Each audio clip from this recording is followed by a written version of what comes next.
Hello, everyone, and welcome to the Stories That Shape Us podcast. My name is Joanna Daniel. Today, I have a really special guest, Michael Danzi. I'm going to let Michael introduce himself and tell us a little bit about what he does before I tell you why we're having this conversation today and how it will benefit you. So don't go away, stay throughout. Michael. Okay, so my name is Michael Danzi, and I'm a full-time stay-at-home father. I call myself a home educating father. I like to introduce myself as that first, then what I do as a career. So as a career, I started my own business. I run my own digital marketing agency. I'm a digital marketing consultant, Danzi Design and Marketing Limited, and married with my beautiful and wonderful wife, Janine. We've been married for 16 years. In fact, our anniversary was the 20th of July. So, that's been a journey, a continual journey. And that's what I do. That's what I am, a father. That's just a brief intro as to who I am and what I do. Thank you, Michael. We were married for 19 years on the 17th of July. No way, 3 days before us. July, cool. 19 years. My son, who is 14, he said, okay, Mom, 19 years. Why am I 14? Why did you that was my older. I said, I know you should be at university, right? So, but that's how it is. So you said so much, Michael, that I think it's interesting before we go into why we're here today. You're a home educating father. That's rare. Yep. It is. The situation had it that when we got married and my first child came along, without going into too much detail, but we discussed and we sat down, and I was the one to stay at home and look after our first child. Then we got two more coming afterwards. They were they're all close in age, and it was my wife who was going to work full time and being what we call the breadwinner, and I was the full-time stay-at-home father. That's changed a little bit because now my wife is at home. She quit work about 5 yeyears ago. But for the first 10 years, it was myself doing the traditional feeding, nappy, looking after the baby throughout the day, taking them shopping. At one point, I had three little ones, three toddlers with me going shopping. You know, I know what that's like. There's a picture of my first child, our first child, Isabel, in the trolley, and there's food just all over her, and she's just sitting there, just because there was no space. I was only planning to get a few items in, but it was a unique experience, but one I don't regret, to be honest. I bet. As we're talking about the stories that shape us, we know in our community the stories around men staying at home, it's non-existent. I'm sure you didn't have a model of what that only looked like. Yeah, only my brother. My brother was doing it at the same time. Oh, so, right. Okay. And his eldest is Aaliyah. She's now 21, actually.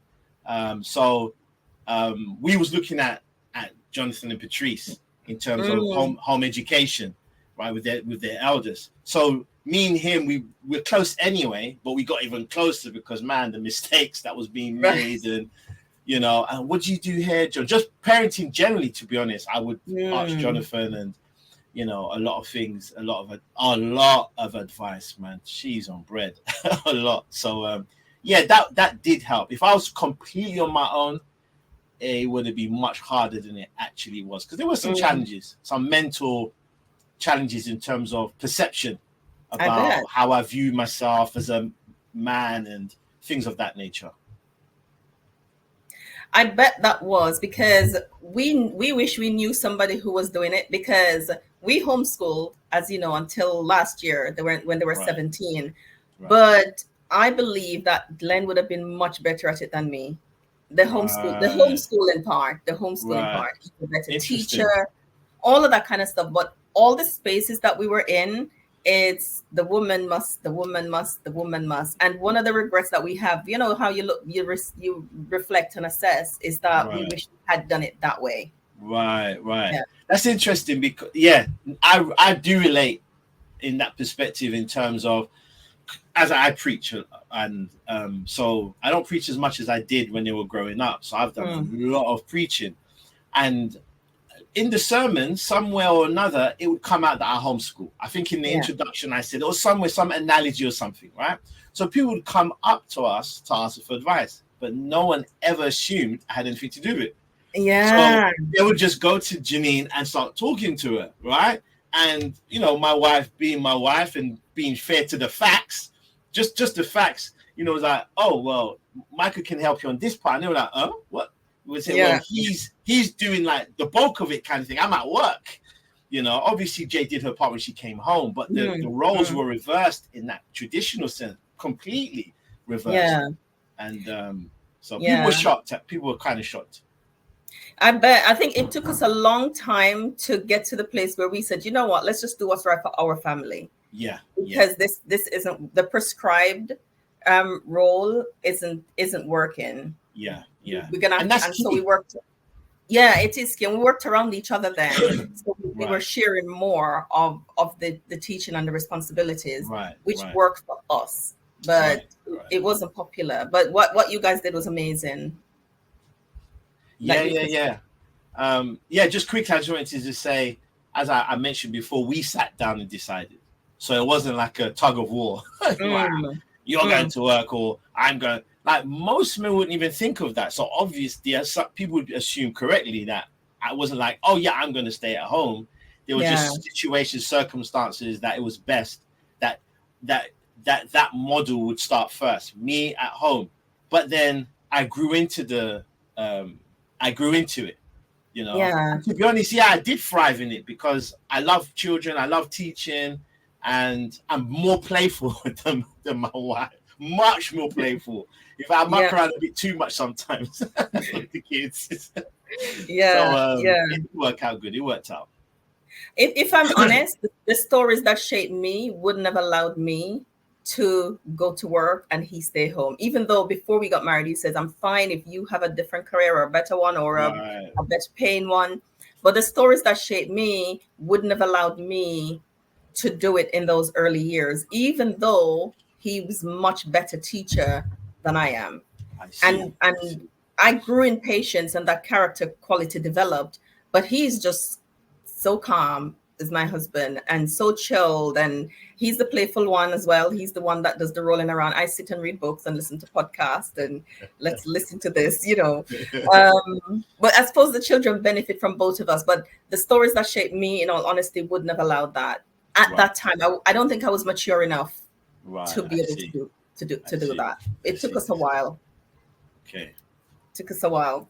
So thanks for sharing that, Michael. And the story that brought us here was a post that Michael made on the 23rd of November, where he very honestly shared about, he was on his way to go see his dad in hospital.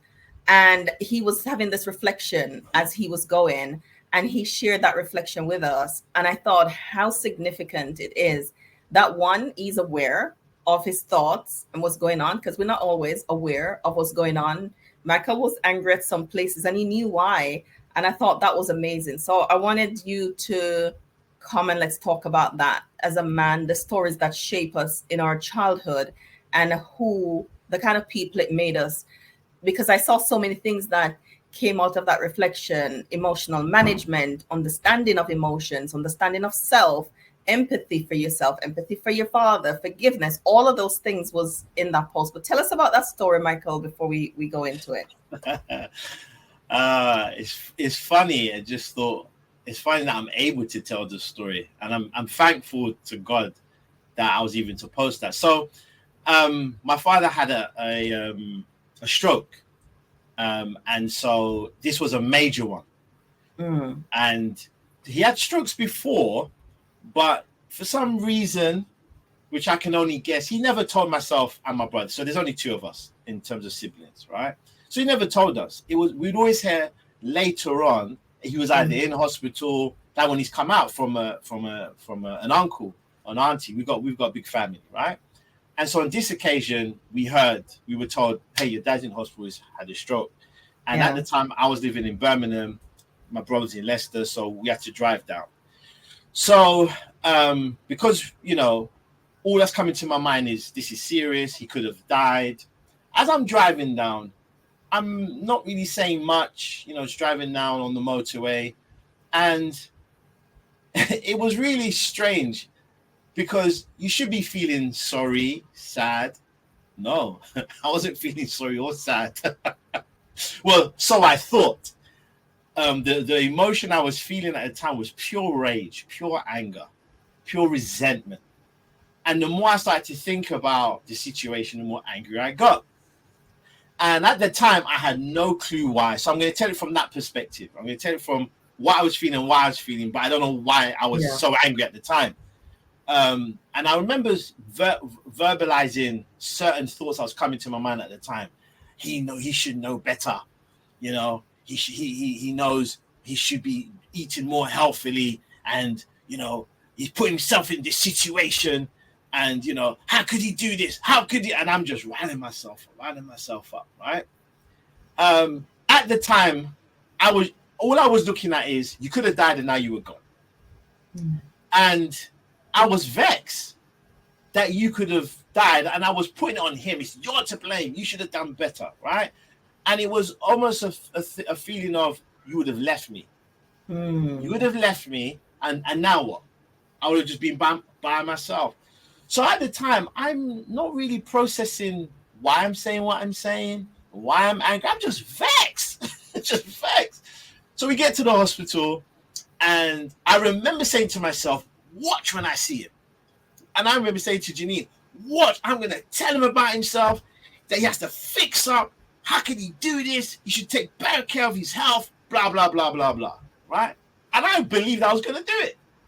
I'm a person, for those people who don't know me, when I say something, I mean it, and I'm not afraid of anybody, right? That's just my personality. I've grown up that way, right? So I thought, right, watch. So we get into the hospital.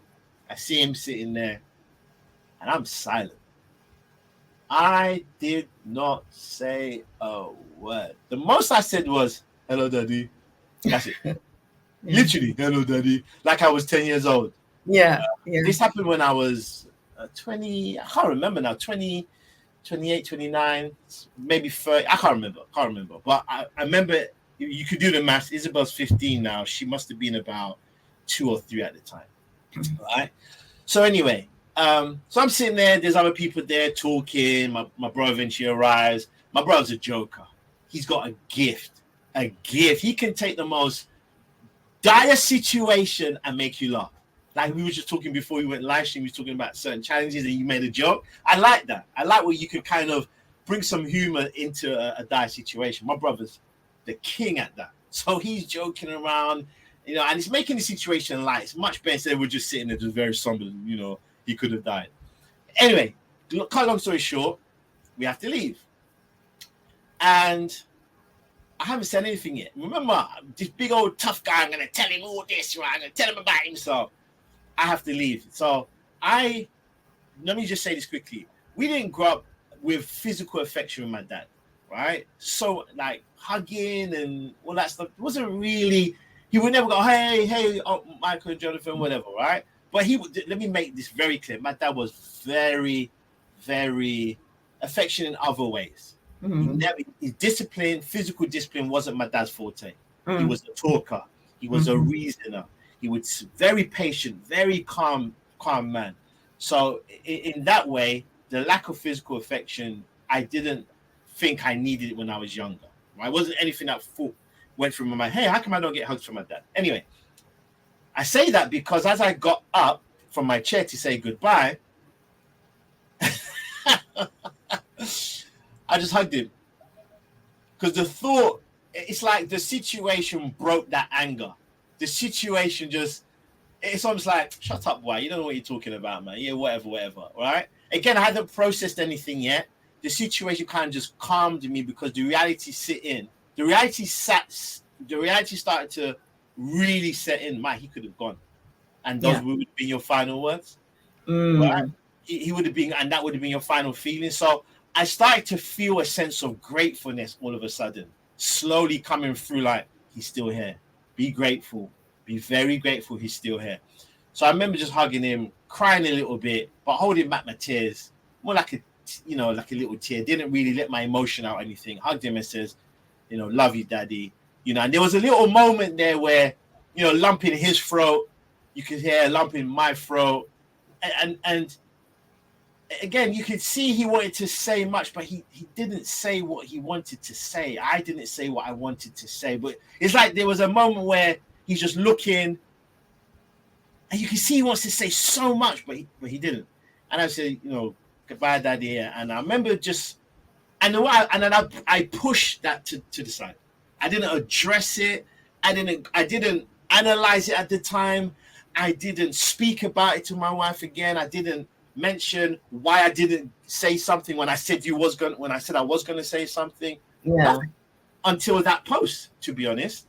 That post was like the tail end of years later, just reflecting over that moment and other moments that happened afterwards. Why are you so angry, right? Why did you get upset like this at your father? Why? What is going on?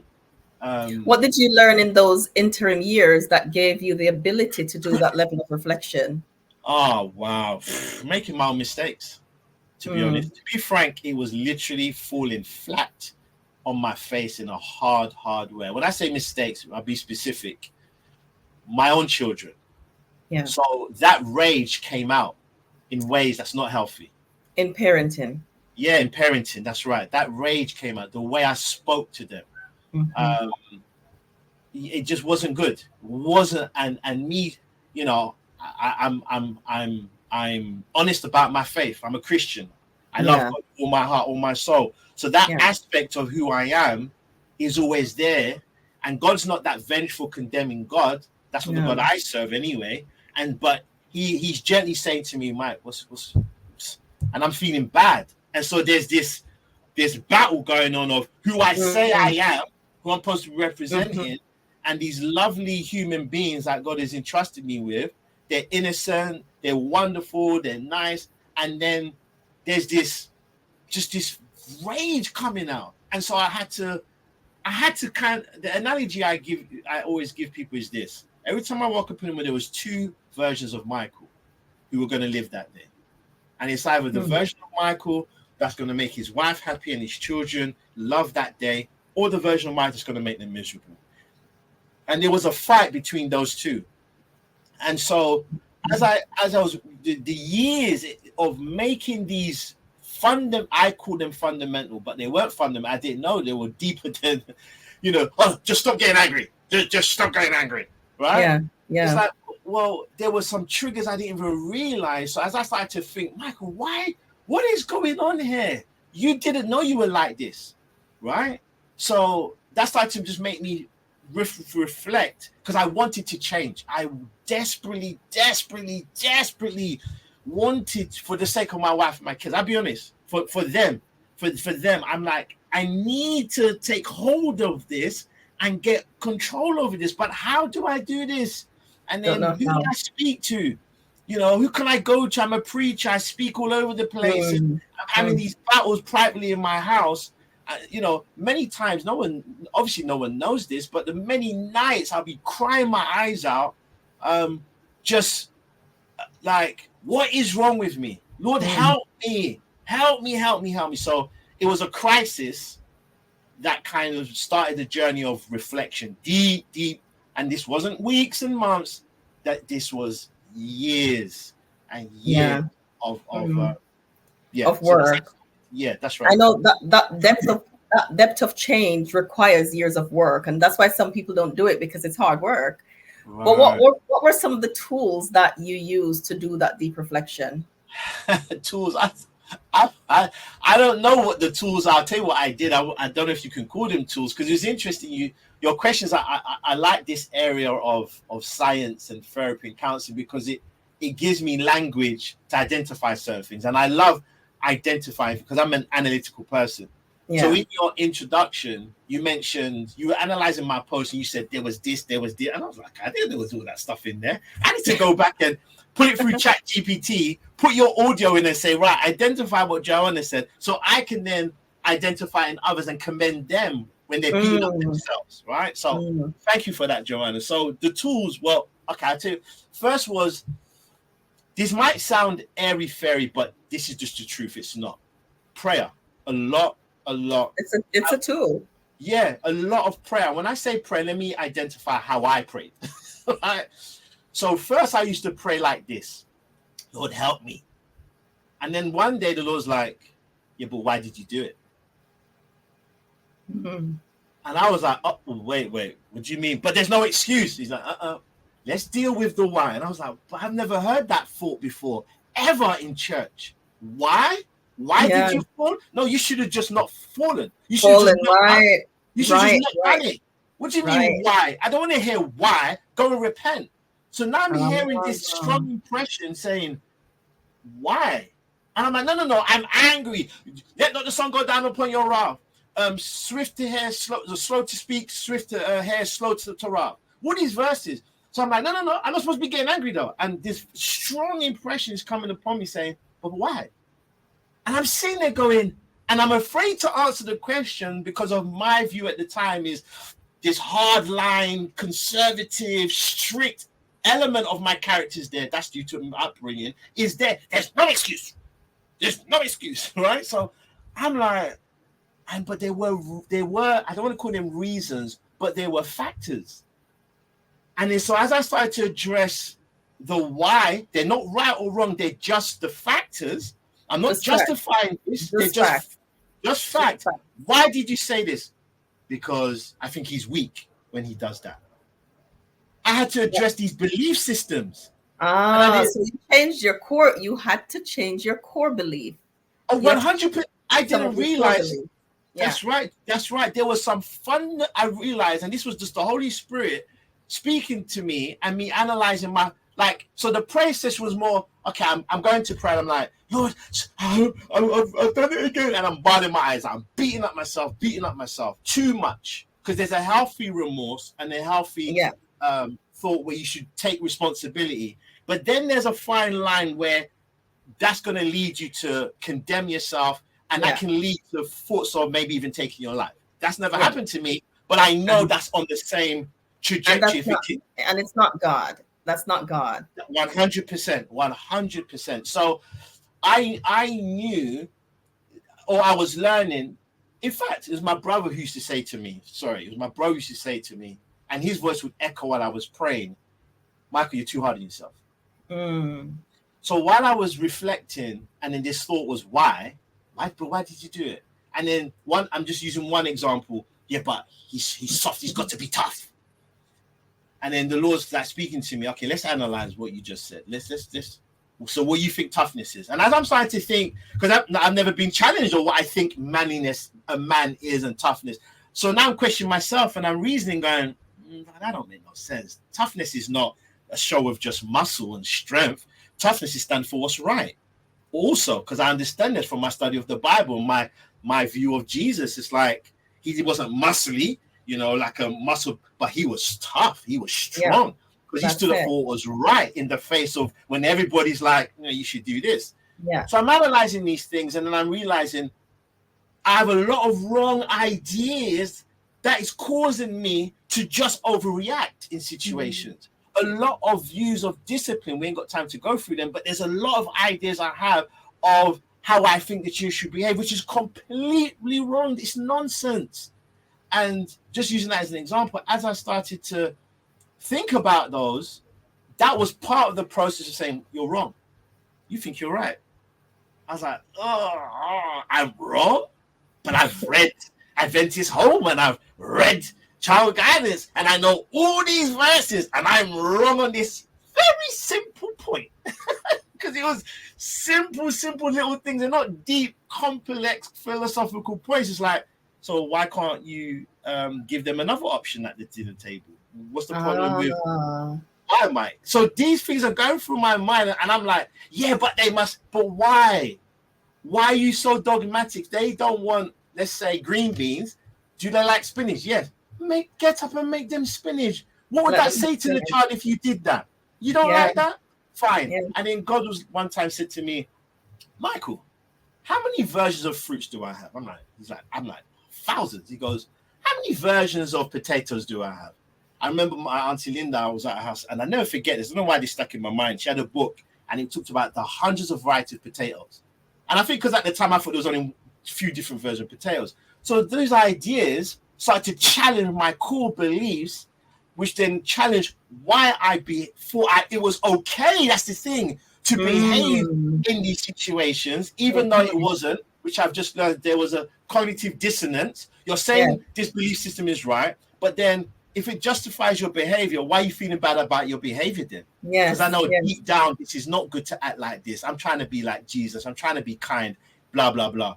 So without breaking it down too much, taking too long, Joanna, that one of the tools definitely was prayer in a way that was honest and frank and more of a conversational thinking about what I'm doing than just, God, fix me. Just fix me.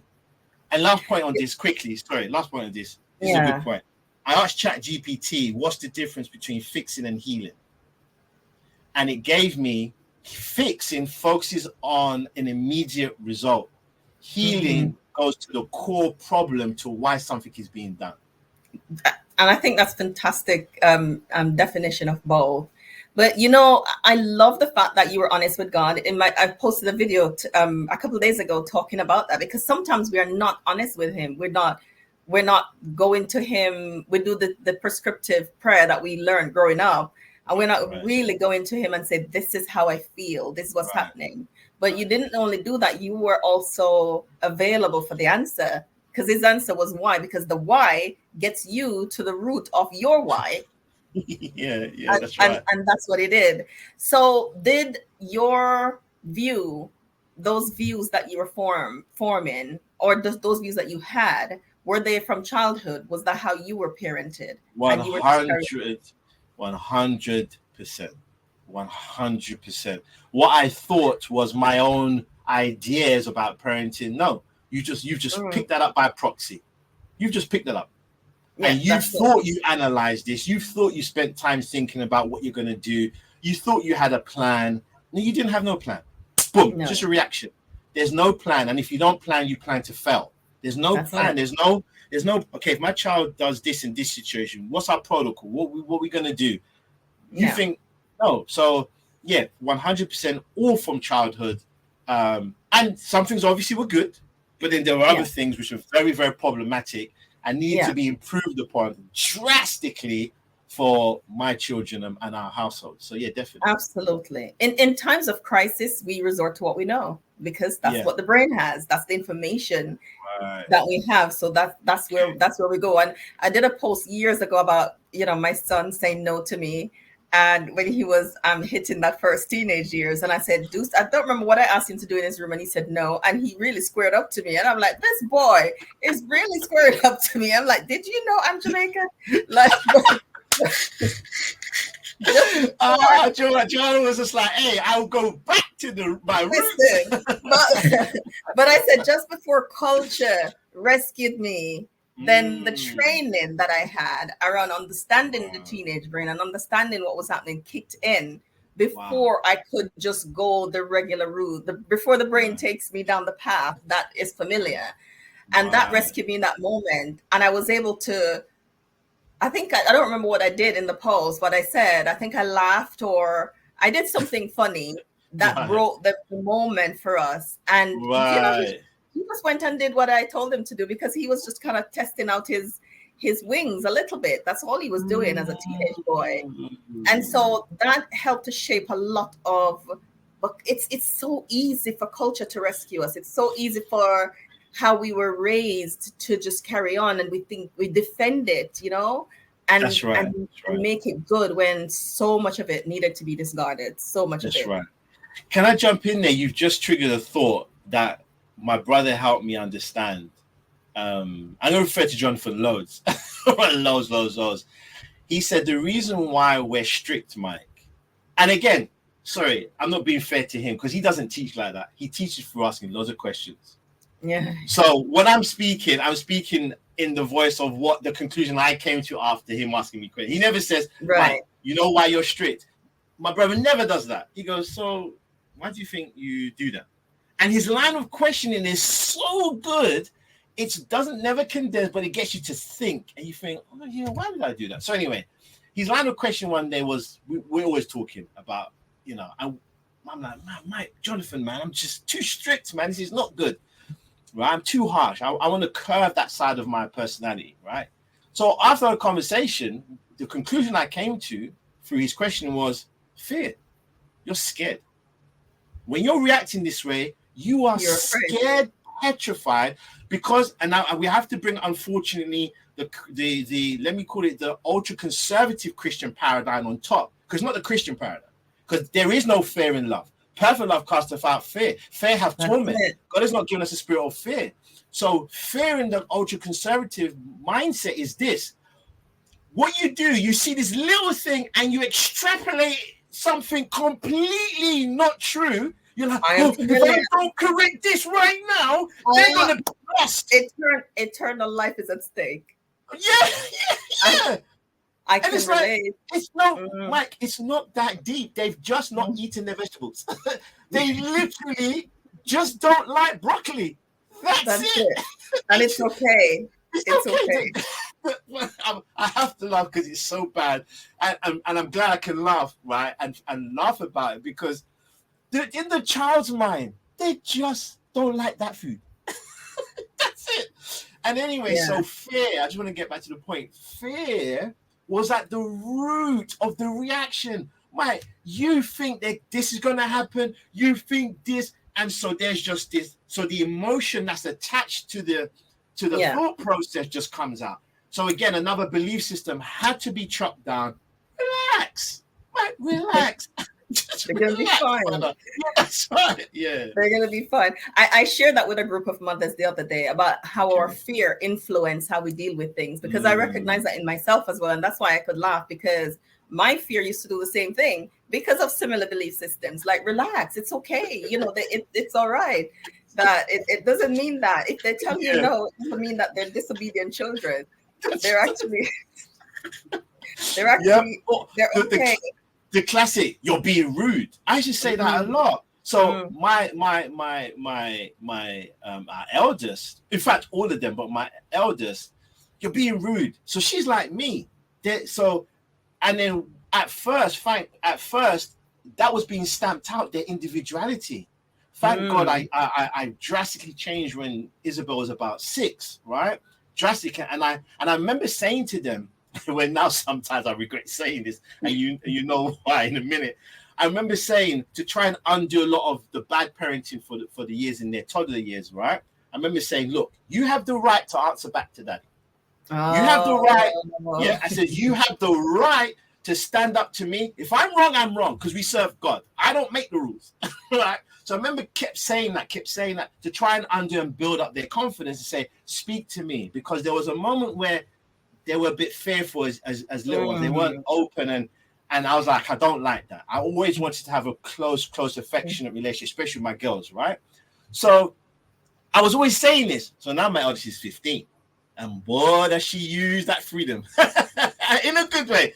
Don't get me wrong, she's never rude. In fact, she's never rude. I love it. Even though sometimes I'm like, Isabel, stop being rude. She's like, yeah, but daddy, you're just saying that because I was right. And I'm like, okay. I'm like, you know what, Izzy? All right. But can you just say it a different way? And that's why I try to, so I've that it's risky. Parents, please don't follow any of my advice, right? You don't do what you need to do. Yeah, there's a disclaimer. Put it on the bottom. Get your son to edit. Michael's opinion, because it's risky to give your children freedom of speech. Don't say, I think you have to be prepared for it. When you give them, I think they need freedom of speech. They need to be able to, because this is where they practice to develop their personalities, and this is where they practice to have boundaries and to be assertive. If they can't be boundaried and assertive with us, how do we expect them to be boundaried and assertive with their peer group? When in teenagers there's a lot of peer pressure. Yes. So they have to practice at home. But I think as a parent, for you to be comfortable with taking it and taking the ouch, because the ouch is based on what we got that told us it was wrong, and because that's been wired into us that's wrong when they do it, because we've given them freedom to do it. It's ouch because it's touching on wounds that we have. So not because it's necessarily wrong, but as a parent you have to be prepared, so you're not going to give it to them and take it back, because that's confusing.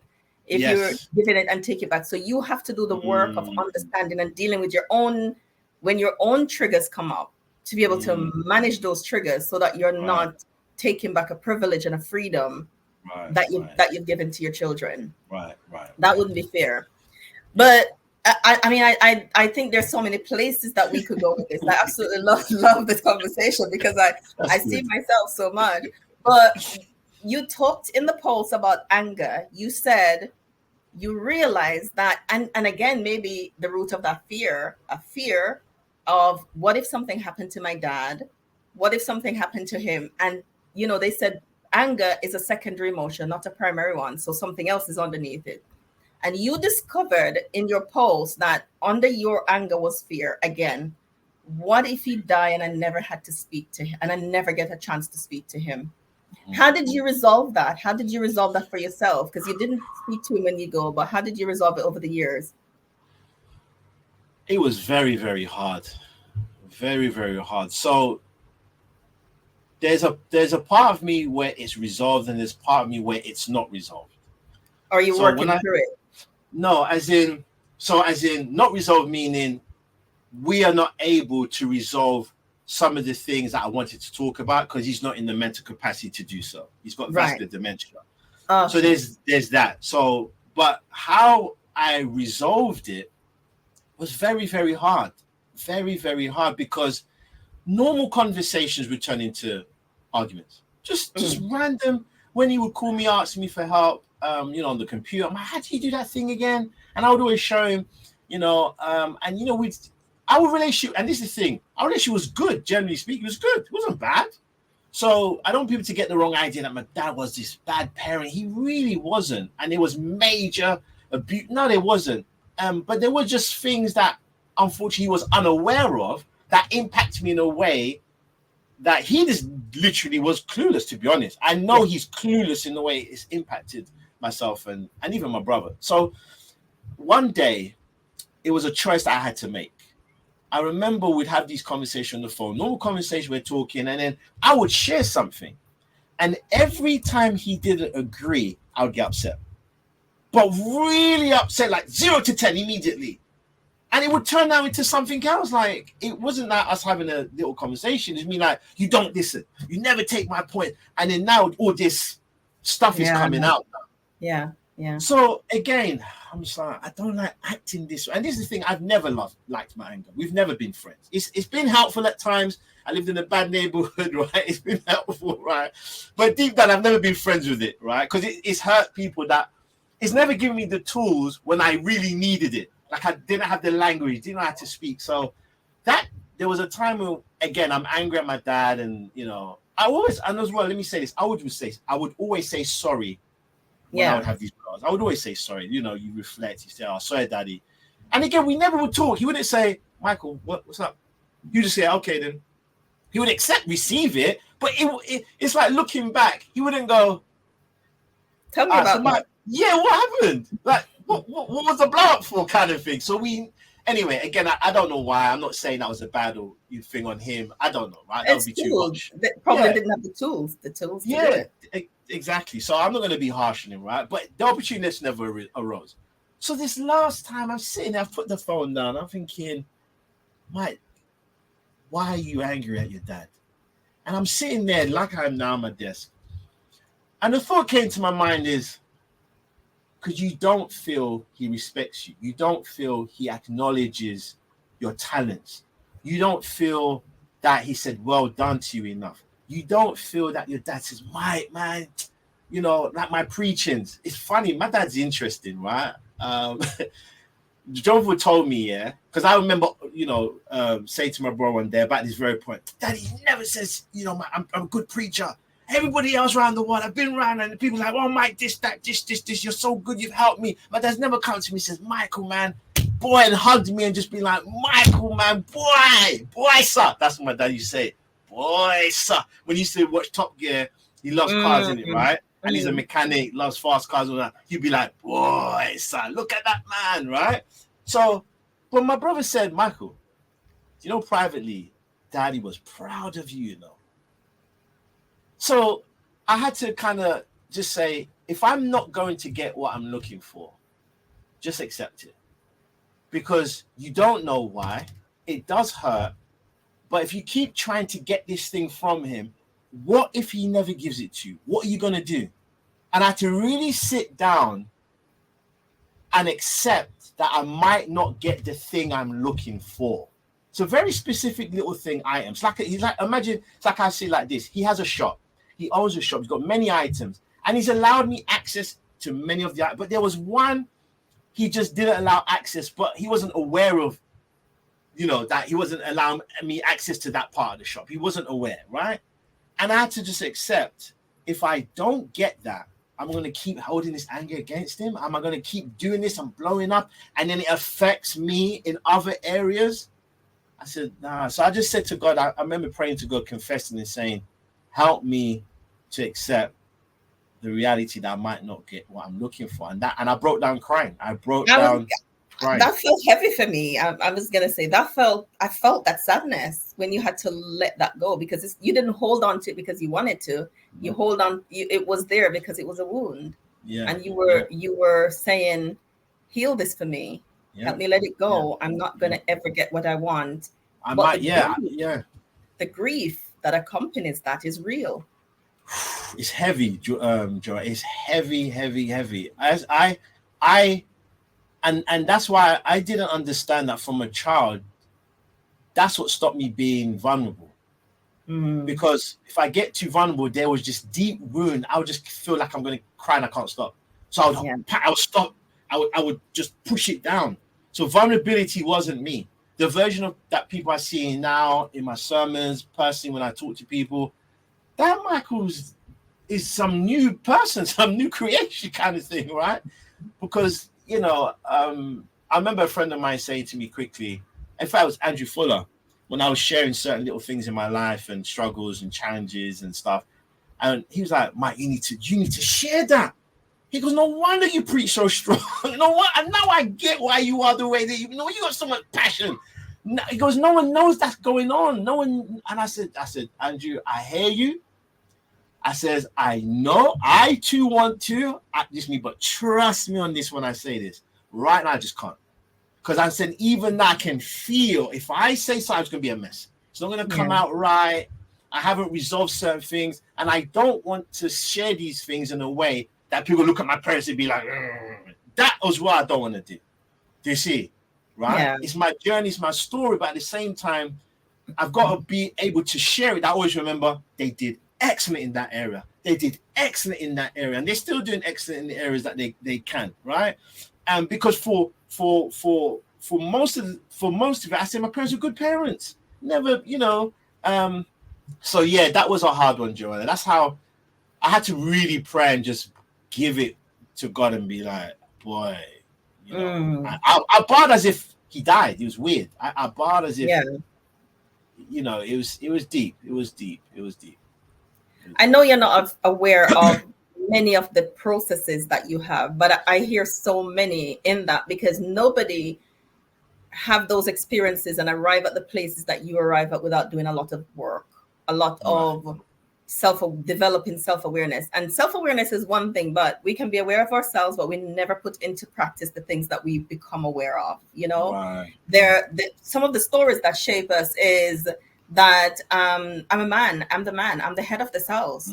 I can do anything, but you didn't take the easy route. That's the easy route. And you didn't take the easy route. You actually took the road where you say you challenged yourself and you allow God to challenge you, and your brother's questions challenge you, and you really sat with all of those and allow the Holy Spirit to do a work in you that enable you to be a better husband and father. And I hear the understanding that you have for your parents. People often do, like, let me defend them in how I say this. I'm not sharing this because they're bad people, but I think good or bad, our experiences are experiences, and we need to heal. That's it, really. And it doesn't mean that we are beating up on our parents or is ungrateful. It just means that these experiences were so significant. They've come with me throughout my life, and I need to be able to understand them and heal them so that I can move on a different person. And what I hear was you needed affirmation. You needed that well done. You needed that. And he couldn't give it. And you had to resolve that yourself. And the grief that comes with having to do the work of resolving without the aid of the people who caused the wound, that can be hard. So as I said, I think that would be a completely different conversation to help you to Right. see the things that you did well, because Right. I hear them and I don't think you can hear them yourself, but Right. there's so many of them there that has enabled you to be as vulnerable as you can be on social media and to release, as you said, my anger and I have never been friends, but it's rescued me many times. It's protected me. And kudos to your anger that protected you, saying you've served your purpose and you need to go.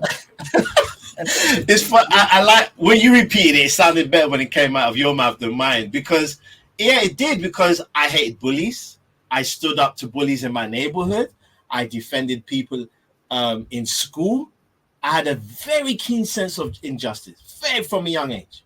Couldn't take, and still with me now. Do not oppress someone I know. If Yeah. it's on my watch, you will hear about it. People who know me personally, yo, if you're Michael's friend and someone, just call him up. Right? Sometimes, I need to, yeah. So, yeah. And being married and having children, it brought out, yeah, this thing, you need a fresh new sense New of, tools.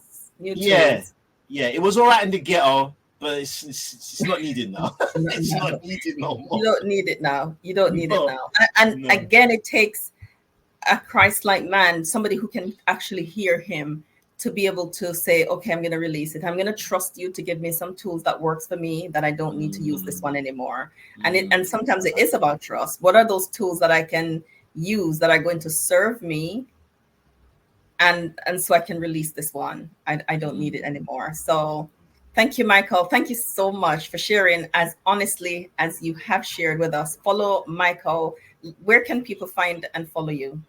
Oh, I don't even want to say, because I'm not even on. I'm not as active as I want to be. But if they want to, my Facebook, my personal profile, my Instagram is Home Business Dad. That's my personal Instagram. I've got my business Instagram, but for personal stuff, it's just Home Business Dad, one word. On my LinkedIn, you can follow me. It's Michael Danzi on my LinkedIn, and TikTok, Michael Charles with a Z.